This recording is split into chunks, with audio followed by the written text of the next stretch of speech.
Thank you, Mr. President. I want to begin my remarks by commending Ranking Member Murray and Chairman Alexander on a tremendous due diligence effort to see to it that we finally answered the question that states have been asking for 7 years. And that is, when are you going to reauthorize the Elementary and Secondary Education Act? When are you going to end the day where 82% of all public educational systems have to get waivers from Washington to teach children the way they want to teach them? When are you going to see to it that money can flow to the states and flow to the student from those states, not everything flow from Washington to the student? It's about time we fixed the Elementary and Secondary Education Act. And Mr. President, in my lifetime, I've been in elected office for 38 years.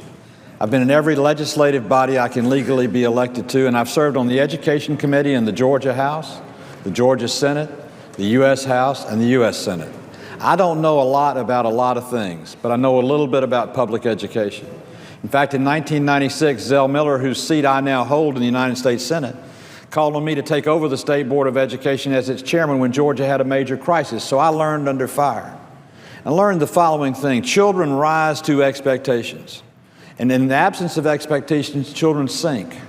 That's why gangs attract kids for broken families, because they seek some kind of recognition and the gang gives it to them.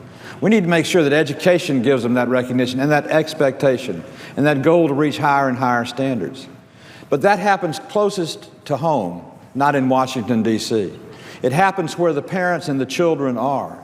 The more opportunities the parents have to engage with their children, the children have to see the expectations of their local students and their local citizens, the better off they will be.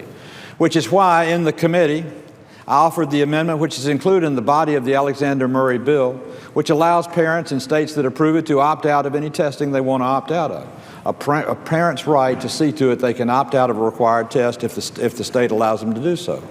The Amendment 2194, which is before us now, makes sure that provision is in the section of the bill that calls for the parent's right to know. So every parent has the right to know whether or not the state allows an opt-out or not. It already lets them know whether their teacher's child's qualifications are, what their level of achievement in school is, notice if their child's being taught by a teacher not meeting standards, rights of the parent of an English language learner. The bill's specific in all those things, telling the parent it is your right to know if we have an ESL program. It's your right to know if we allow an opt-out. And if we don't allow an opt-out, it's your right as a citizen to go to the Board of Education and make sure we do offer one. In other words, we're opening the door for local control the way all of us planned on it being for years and for years and for years. It is time that we took the shackles off of public education, the Washington weight that's dragging it down. It's time that our school systems no longer had to come to Washington for waivers and all those types of things, but instead we said in the case of Title I, our poorest and kids and those most in need of help, and our IDEA kids where the federal government has a role. Besides those two areas, it's time for the local system to be seeing to it they're meeting the needs of those kids. The parents know what the system's doing, and the parents have a right to inquire. And if the parent doesn't want the kid to be tested the way the state is doing it, and the state allows it, they should be able to opt out. That is the ultimate of local control. It's also the ultimate of expectations for the child through the parent and the school, not through some Washington mandate. You know, the old saying, Robert Browning once said, education makes the people easy to govern and impossible to slave, easy to build and impossible to drive. Education is the power that leads our democracy to the discoveries. Just today in America, or just sometime today in America, Pluto was discovered by an American satellite that was launched 9 years ago. It's been traveling hundreds of thousands of miles a second to go. That manpower was done in the educational system of the United States of America. There is no dream that can't be realized in this country, but it has to be based on education and knowledge. It has to be based on a country that relishes education, and a state that embellishes education, and a parent that's involved with their child. So I want to commend Senator Murray and Senator Alexander for their work, for including the opt-out provision in the base of the bill.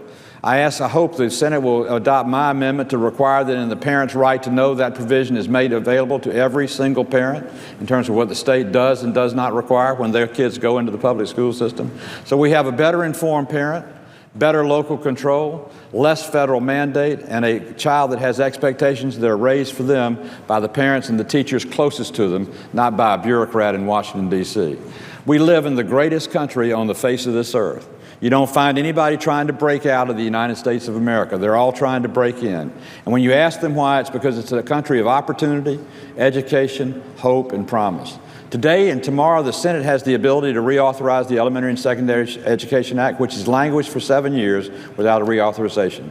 I hope we will do it and give local systems, local boards of education and parents the choices they need to make the decisions that are right for their children. I encourage every member of the Senate to vote for Amendment 2194, the Isakson opt-out amendment, and the Parental Right to Know amendment, and I yield back my time. Mr. President. Senator from Tennessee. The senator from Washington is going to speak in just a minute, but while the senator from Georgia is on the floor, I want to thank him for his huge contribution to this bill that would fix No Child Left Behind. No committee member has been more valuable than he has. He's worked with Senator Murray to include within provision an important step on early childhood education. He's used his experience as chairman of the Georgia State Board of Education and as a member of the Education Committee in both the Senate and the House to help us know how to do a better job here. He's the champion of giving parents the right to know whether or not their state gives them the opportunity to opt out of the federally required tests. That's his amendment today.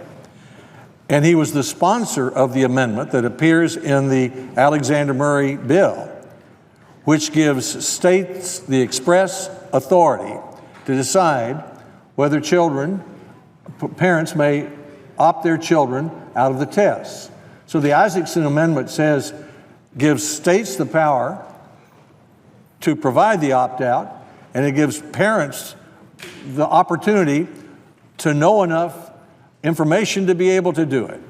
So that's consistent with this legislation, which requires the important measurements of achievement so we can know whether children are achieving or not, and whether schools are achieving or not, but then restores to states and local school boards and classroom teachers and parents the decisions about how to help those children achieve. That's the kind of local control of education that I think most of us on both sides of the aisle, whether it's the senator from Montana speaking this morning or the senator from Georgia speaking this afternoon. That's the spirit of the consensus that guides this bill, and Senator Isakson's contribution has been enormous to the right of parents to provide an opt-out of federally required tests for their children if they and their state choose to do it. Thank you. I yield.